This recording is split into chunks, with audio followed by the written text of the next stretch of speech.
I got a lot of flack over a video I posted. All these cops and these military vets hop on this video I made. It's got about 80,000 views, and no, you're wrong. America's gonna rise up again. No, let me read you a little bit of something that was written by John Dickinson and Thomas Jefferson on July 6th, 1775, a year before they submitted the Declaration of Independence to the King of England, okay? I don't have this one memorized yet, so I gotta read it. Our cause is just, our union is perfect, our internal resources are great, and, if necessary, foreign assistance is undoubtedly attainable. We gratefully acknowledge, as signal instances of the divine favor towards us, that his providence would not permit us to be called into such severe controversy until we were grown up to our present strength, had been previously exercised in warlike operation, and possessed the means of defending ourselves. With hearts fortified with these animating reflections, we most solemnly, before God and the world, declare that exerting the utmost energy of those powers which our beneficent Creator has graciously bestowed on us, the arms we are being compelled by our enemies to assume, we will, in defiance of every hazard, with unabating firmness and perseverance, employ for the preservation of our liberties, being with our one mind resolved to die free men than live slaves. And you don't hear nobody talking like that. There ain't nobody, I don't care if it's Ron Paul, I don't care if it's Rand Paul, I don't give a goddamn who it is in Congress right now. There ain't nobody that talks like that today. And they especially don't say nothing like this. They especially don't say nothing what was written next in this Declaration for the Causes and Necessity of Taking Up Arms that was written by Thomas Jefferson and John Dickinson, like I said, July 6, 1775. Listen to this part. In our own native land, in defense of the freedom that is our birthright, and which we ever enjoyed till the late violation of it, for the protection of our property, acquired solely by the honest industry of our forefathers and ourselves, against violence actually offered, we have taken up arms. We shall lay them down when the hostilities shall cease on the part of the aggressors, and all danger of their being renewed shall be removed and not before. A lot of y'all just filed your taxes on April 15th. You filed your tax return with the IRS because you were scared if you didn't, the police, the feds were going to come to your house and hold guns in your face, take you to prison, haul you off to trial, and convict you of not paying your taxes and throw you in prison.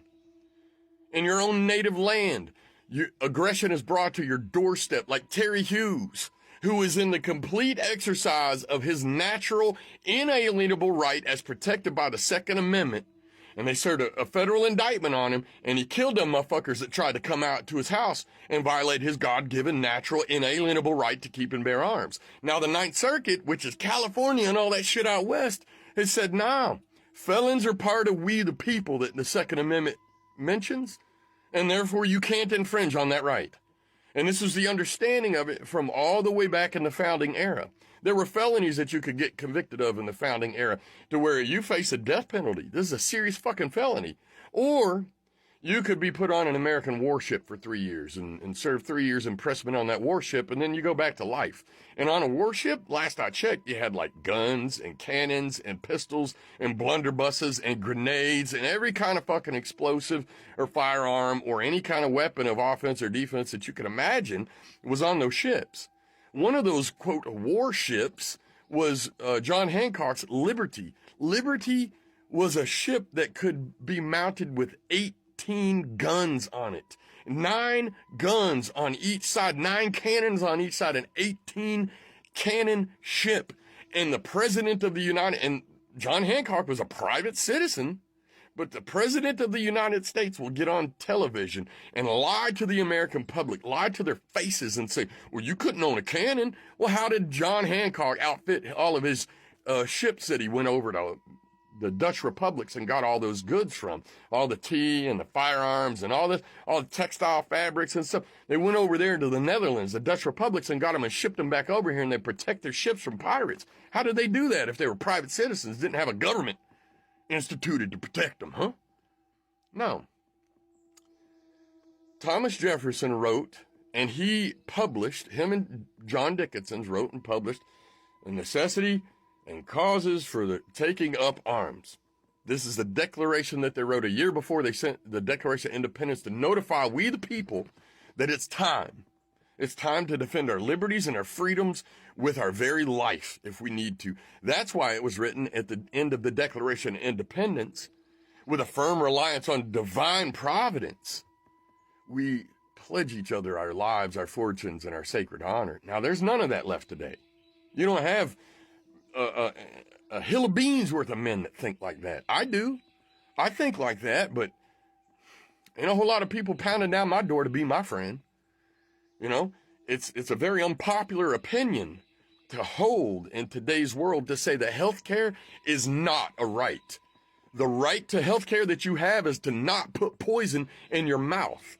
So if you're fat, you got fat. You're the one that kept shoving the cookies in there. I didn't do that. You did that. So you don't have a right to take money out of my pocket to pay for the diseases that will come along from you being morbidly obese and eating high fructose corn syrup that comes from GMO corn made by Monsanto, Frankenstein corn, and artificial dyes and food colorings and all kinds of stuff that are neurotoxins that make you literally, you're awake and you're walking around, but you're not awake and you're not even thinking because it is shit in your food. So it's a very unpopular opinion to say healthcare is not a right. And a woman doesn't have a right to kill anybody, even if it's a baby growing in her womb. She doesn't have a right to kill anybody. She has a right to be responsible for her actions. And if she was raped and there's a child conceived from this rape, there are plenty of other avenues in punishing the child for what some fucked up motherfucker did.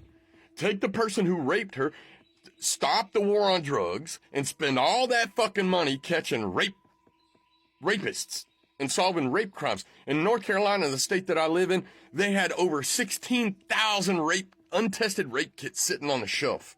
They said they didn't have enough personnel to test these rape kits. They just got to them. Some of them been sitting there for a decade. And out of 16,000 rape kits, they only made 170 some arrests. Well, they got millions of dollars to fight the war on drugs, which is never going to end because humans, just like other creatures, like a fucking dolphin, will get a blowfish and mess with this blowfish until it produces a toxin so the dolphin can get high and have a good time. And there's lemurs in South America that pick up a fucking centipede and mess with this centipede till it produces a toxin, and then the lemur's like, in the tree. And the lemur has a right to do that. And the fucking reindeer eat mushrooms in Norway. They find the fly agaric, the Amanita muscaria, and they eat these shits and they get fucking high on them and jump like 10 times higher than they normally would be able to because they're all giddy and high on these mushrooms. That's where the myth of the flying reindeer comes from. That's where Santa Claus with his red suit and his white dots on his red suit and his little helpers got those mushroom-shaped hats. Do your studies before you want to worship Saint Nick. You're worshiping a mushroom. Okay? So, well, I went off on a rant there, didn't I? Boy, that's going to get some comments, I bet. They're going to be all over that one.